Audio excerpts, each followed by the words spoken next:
warahmatullahi wabarakatuh. Alhamdulillah kita dapat belajar lagi walaupun hanya di video pembelajaran. Semoga kalian tetap sehat dan tetap semangat belajar dari rumah.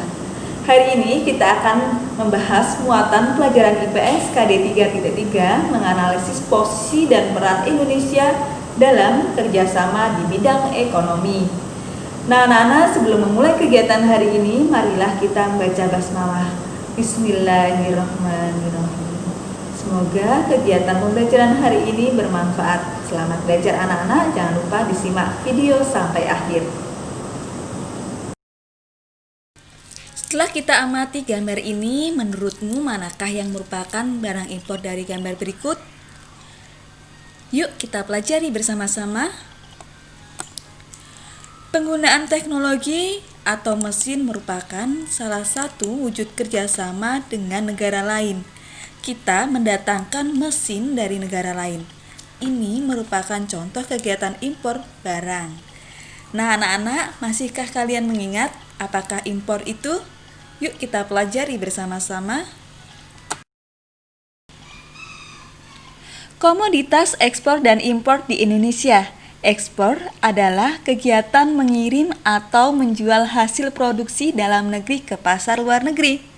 Impor adalah kegiatan mendatangkan atau membeli suatu barang dari luar negeri. Indonesia memiliki peran yang cukup penting dalam kegiatan ekspor dan impor di kawasan ASEAN, anak-anak. Indonesia memiliki sumber daya alam yang cukup melimpah. Kekayaan inilah yang dimanfaatkan oleh bangsa Indonesia dalam melakukan kegiatan ekonomi baik dari sektor pertanian dan perkebunan, kehutanan, peternakan, perikanan, pertambangan, dan industri. Seperti yang Ustazah sudah sampaikan, Indonesia termasuk negara yang mengekspor barang ke negara lain. Apa saja yang diekspor? Yaitu yang pertama, hasil industri seperti semen, tekstil, dan kain batik. Hasil pertanian dan perkebunan seperti kacang kedelai, coklat, lada, jagung, kelapa sawit, karet, kopi, dan teh. Hasil hutan seperti kayu potongan, rotan, dan damar. Hasil peternakan dan perikanan seperti daging kemasan, udang, ikan laut, dan mutiara. Hasil pertambangan seperti migas, minyak bumi dan gas alam, dan non-migas, batu bara, logam emas, perak, besi, timah, dan nikel. Selain ekspor, barang atau komoditas yang diimpor oleh Indonesia cukup beragam. Apa saja? Yang pertama adalah barang olahan migas seperti bensin, solar, kerosin, dan aftur. Yang kedua, barang konsumsi seperti makanan dan minuman yang diawetkan, daging, susu, dan buah-buahan. Yang ketiga, barang industri seperti mesin, pembangkit tenaga listrik atau telekomunikasi, alat transportasi, dan mesin industri. Bahan baku seperti bahan baku industri pangan dan minuman, suku cadangan mesin, dan bahan kimia untuk keperluan bahan industri lainnya. Berikutnya adalah jasa, biasanya dari negara-negara maju seperti tenaga ahli. Kerjasama di bidang ekonomi menjadi salah satu program utama yang dibahas dalam pertemuan antar negara ASEAN. Kerjasama itu diwujudkan dengan usaha untuk mengatasi masalah-masalah di bidang ekonomi. Negara-negara ASEAN telah menyepakati terbentuknya Masyarakat Ekonomi ASEAN atau disebut dengan MEA. Dengan dibentuknya MEA diharapkan dapat menjaga stabilitas perekonomian di wilayah ASEAN.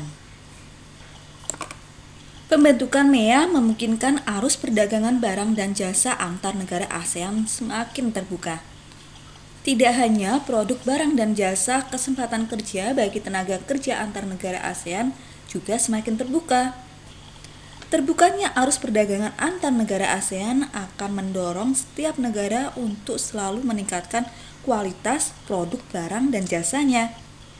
Selain itu, setiap negara juga akan terdorong untuk meningkatkan kualitas sumber daya manusia agar dapat berperan bersama dengan sumber daya manusia dari negara lainnya.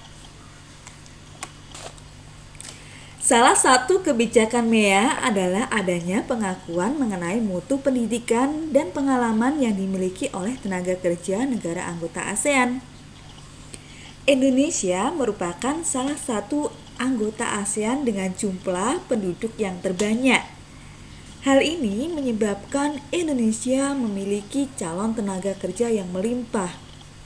Agar tenaga kerja Indonesia mampu bersaing dengan tenaga kerja negara lainnya, pemerintah melakukan beberapa upaya. Upayanya adalah yang pertama, meningkatkan kualitas pendidikan dengan penerapan kewajiban jenjang pendidikan. Seperti penerapan wajib belajar 12 tahun. Selain itu, pemerintah juga memberikan sarana pendidikan yang memadai. Berikutnya, pemerintah memberikan pelatihan lokakarya dan pelatihan kepada calon tenaga kerja. Pemerintah juga memberikan bekal keterampilan yang dibutuhkan oleh perusahaan di negara-negara asing. Pemerintah memilih calon tenaga kerja yang memenuhi persyaratan tenaga kerja yang diajukan oleh masyarakat ekonomi ASEAN.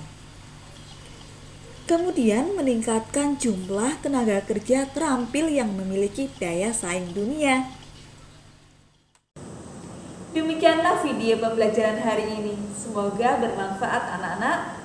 Ustazah akhiri, wassalamualaikum warahmatullahi wabarakatuh. Tetap semangat belajar.